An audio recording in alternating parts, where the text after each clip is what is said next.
What are exponential inequalities? Exponential inequalities are inequalities in which one or both sides involves a variable exponent. Here, we have an example of exponential inequalities. 4 raised to 3x plus 2 is less than 64. But before that, we have to consider the property of inequality for exponential function. A raised to x is greater than a raised to y if x is greater than y. But when a raised to x is less than a raised to y if x is less than y. Let's go back to our example. We have 4 raised to 3x plus 2 is less than 64. Let's rewrite 64 as a power of 4. So now we have 4 raised to 3x plus 2 is less than 4 raised to 3. And it can be rewritten as 3x plus 2 is less than 3. Now, we need to transpose 2 to the other side. 3x is less than 3 minus 2. So, it will become 3x is less than 1.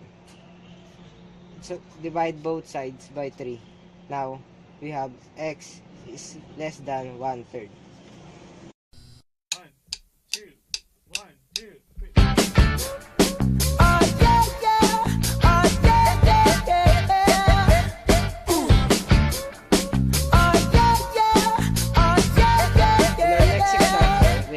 Raised to 3x plus 6 is greater than or equal to 8.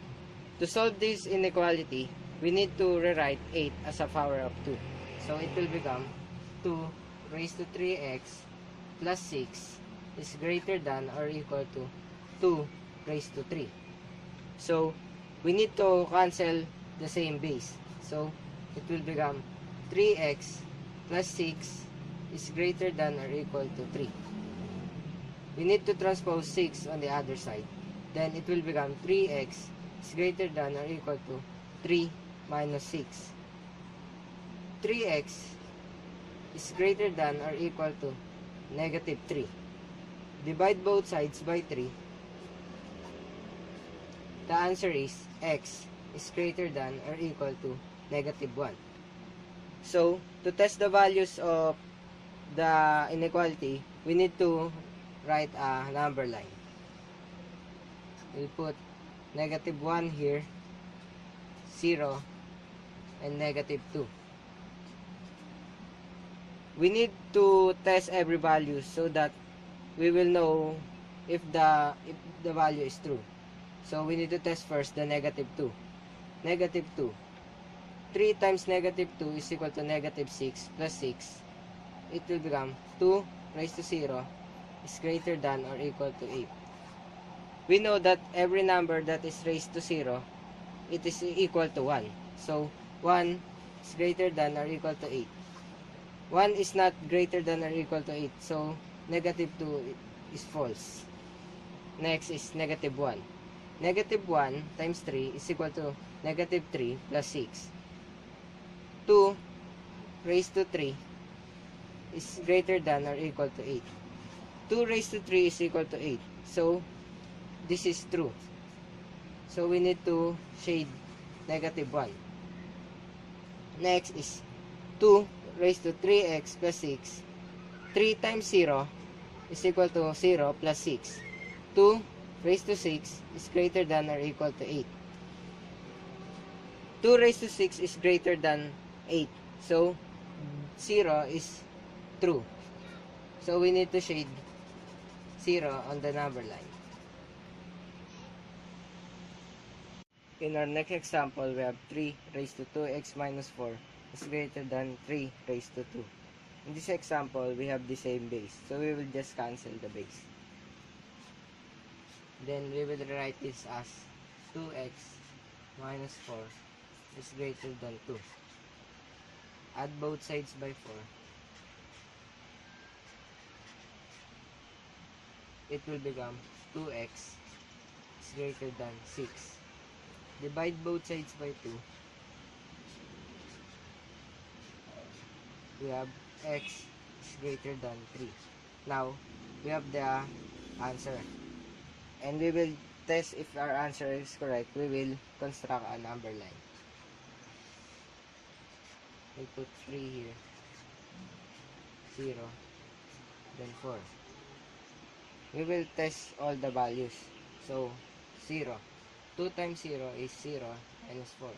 It will become 3 raised to negative 4 is greater than 3 raised to 2. 3 raised to negative 4 is equal to 1 over 81. Is greater than 9.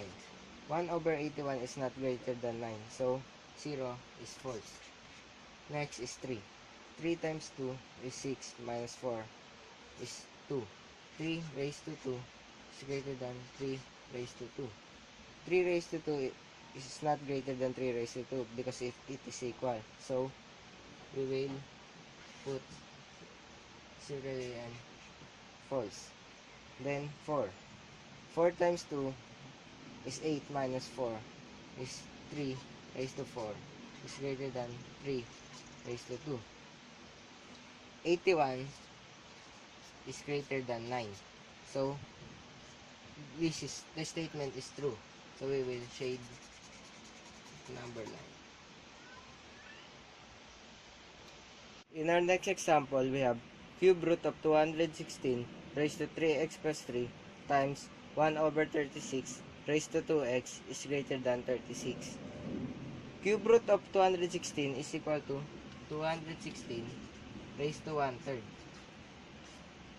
times 3x plus 3 times 1 over 36 is equal to 6 raised to negative 2 times 2x is greater than 6 raised to 2 is equal to 36. So, we will distribute 1/3 times 3x is equal to x. 1/3 times 3 is equal to 1 times negative 2 times 2x is equal to negative 4x is greater than 2. Then, 216 is equal to 6 raised to 3 times the exponent x plus 1 minus 4x is greater than 2. Distribute 3. So, it will become 3x plus 3 minus 4x is greater than 2. The answer is negative x plus 3 is greater than 2. Transpose 3 to the other side, it will become x is greater than negative 1. Now, if we divide both sides by negative 1, the answer will become x is less than 1.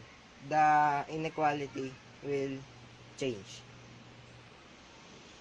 In our last example, we have a special case, e. E is a constant number, but we will solve it as e. So, if we distribute e raised to x here, it will become e raised to 2x plus e raised to x times e raised to 1 is equal to e raised to x plus 1 is greater than e raised to x plus e raised to 3x all over e raised to negative x. Cross multiplication, we have e raised to negative x times e raised to 2x plus e raised to x plus 1 is greater than e raised to x plus e raised to 3x. If we distribute negative x here, it will become e raised to negative x times e raised to 2x, it will become e raised to x plus e raised to negative x times e raised to x plus 1, it will become e raised to 1 is greater than e raised to x plus e raised to 3x. Transpose e raised to x to the other side. Then it will become e raised to 1 is greater than e raised to 3x.